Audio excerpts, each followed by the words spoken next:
পবিত্র কোরআন শরীফ তেলাওয়াত করুন এবং শুনুন চ্যানেলে আপনাদেরকে স্বাগতম। আসসালামু আলাইকুম দর্শক, আজকে আমরা ইস্তেগফার ইস্তেগফার নিয়ে আলোচনা করব। সামান্যতম, বেশি নয়।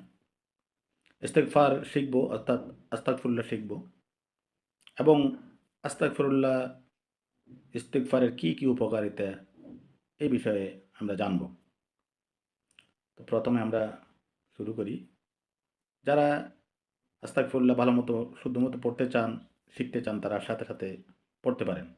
আস্তাগফিরুল্লাহ আস্তাগফিরুল্লাহ রব্বি মিন কুল্লি যামবিন ওয়া আতুবু ইলাইহি লা হাওলা ওয়ালা কুওয়াতা ইল্লা বিল্লাহিল আলিয়্যিল আযীম।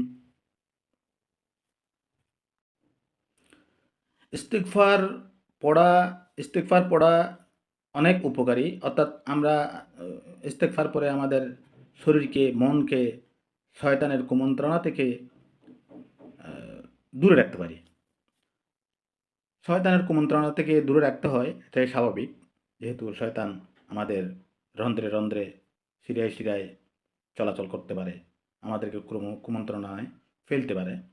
তো আস্তাগফিরুল্লাহ যে কোনো কাজের আগে পড়া ভালো।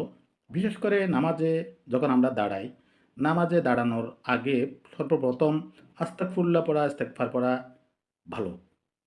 যেমন আমরা ইন্নী ওয়াজ্জাহাতু পড়ার আগেই আস্তাগফিরুল্লাহ আমরা পড়ি। তো আস্তাগফিরুল্লাহ পড়ার কারণে যারা এক মনে এক ধ্যানে নামাজ পড়ে, বিশেষ করে পীর আউলিয়া মুর্শিদরা তো এক ধ্যানেই, আল্লাহর ধ্যানেই থাকে তখন নামাজেরত অবস্থায়। তো এই বিষয়ে, এই যে ধ্যানমগ্ন বিষয়ে আমার বলতে গেলে আমার একটা ছোট্ট একটা গল্প মনে পড়ে।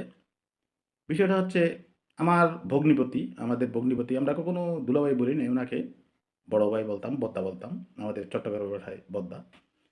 উনি হচ্ছে মাওলানা হেমায়েতুদ্দিন চৌধুরী। উনি বর্তমানে চট্টগ্রামের অক্সিজেন এলাকার রৌফাবাদ মাদ্রাসায় শিক্ষা শিক্ষকতায় অবস্থায় আছেন। তো উনি একদিন, আমি বাসায় গেলাম, দরজা কলিং বেল দিলাম, আপা দরজা খুলে দিল। আমি ভিতরে ঢুকলাম, দেখতে পাচ্ছি আমাদের দুলাভাই, অর্থাৎ হেমায়েত বদ্দা যাকে বলি, উনি নামাজ পড়া অবস্থায় আছেন।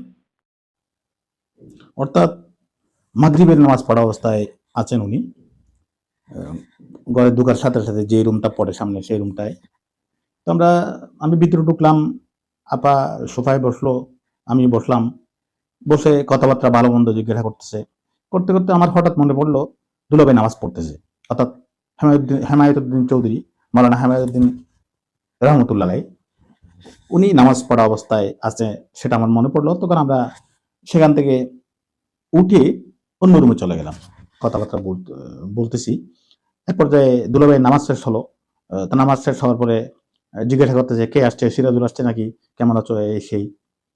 আমি ওনাকে ভালো মন্দ বলার পরে প্রথমে বললাম, ভাই আসলে আপনি আপনার নামাজে ডিস্টার্ব করছি, আমি এখানে বেখেয়াল আমরা বসে এখানে কথাবার্তা বলছিলাম, আপনার অসুবিধা হয়নি তো? তো উনি আমাকে যে উত্তরটা দিল, আমি আশ্চর্য হয়ে গেছি। হয়, আমি তো খেয়ালই করি নাই, নামাজের ভিতরে বুঝতেও পারি নাই যে কেউ আসছে। অর্থাৎ আমার নামাজের ধ্যান নামাজেই ছিল, নামাজেই থাকে। নামাজ কি, সেটা নামাজের ধ্যানে থাকাটাই হচ্ছে, নামাজের ধ্যানে থাকলেই বুঝতে পারে নামাজ কি, নামাজ কিভাবে পড়তে হয়, কোন ধ্যানে থাকতে হয়। দুলাভাইয়ের এই জবাব শুনে, অর্থাৎ উনি বুঝতেই পারে নাই যে ঘরে কলিং বেল দিয়ে কেউ ঢুকছে। উনি উনার কথায় বলতেছে, উনার ভাষায় উনি বলতেছে, অর্থাৎ আমি মনে করছি আমি ডিস্টার্ব করছি, কথা বলতেছি, কলিং বেল দিলাম।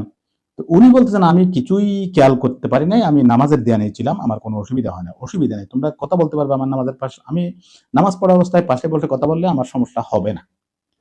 আমি তো ওনার জবাব শুনে ত হয়ে গেছি। আমার তখন থেকে ওনার প্রতি আমার এমন একটা ভক্তি এসে গেল যে ওনারাই মূলত আল্লাহওয়ালা, ওনারাই মূলত রসুল প্রেমিক, উনিই মূলত পীর, আমার দেখা সাক্ষাৎ পীর। তো ধন্যবাদ। বিষয়টা আপনারা কমেন্টে জানাতে পারেন, কমেন্ট করতে পারেন।